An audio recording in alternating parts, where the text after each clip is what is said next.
কখনো দুদকের চেয়ারম্যান, আবার কখনো দুদকের পরিচালক বা কমিশনার। ভুয়া পরিচয় সরকারি বেসরকারি বিভিন্ন পর্যায়ের অন্তত 500 জনের কাছ থেকে 40 লাখ টাকা হাতিয়ে নিয়েছে প্রতারক চক্র। এই চক্রের 2 জনকে গ্রেফতার করেছে র্যাব। সরকারি কর্মচারী কর্মকর্তার নাম থাকতো ওই গাইডে। বলতাম যে আমি দুদকের অফিস থেকে বলছি, তদন্তকারী কর্মকর্তা অমুক, আপনি তো এই জায়গায় চাকরি করেন। তখন সেই লোকে বলে যে হ্যাঁ, তো এই আপনার নামে একটা মামলা আছে, তো কমপ্লেন হয়েছে। তখন বলে যে স্যার, আপনি এই কাগজগুলো মন্ত্রণালয় দিয়েন না, এগুলো স্যার আপনার কাছে রাখেন, আমাদের এখান থেকে একটু ক্ষমা করে দেন। তখন আমরা বলি যে তা আমাদের কিছু টাকা পয়সা দেন।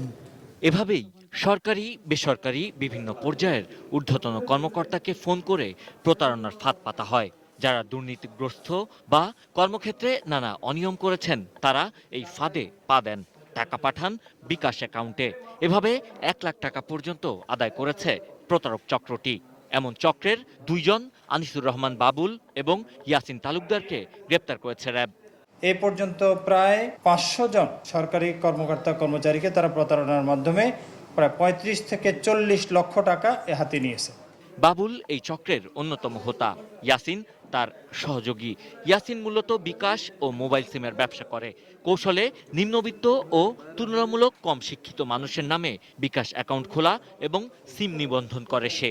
বাবুল এবং ইয়াসিনের 26টি সিমে গেল 6 মাসে লেনদেন হয়েছে প্রায় 20 লাখ টাকা।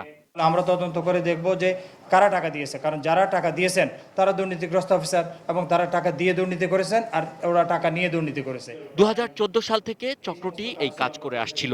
টার্গেট স্বাস্থ্য ও ভূমি মন্ত্রণালয়, বিভিন্ন এনজিও ও পুলিশ কর্মকর্তারা। Sabbir Ahmed, ATN news, Dhaka.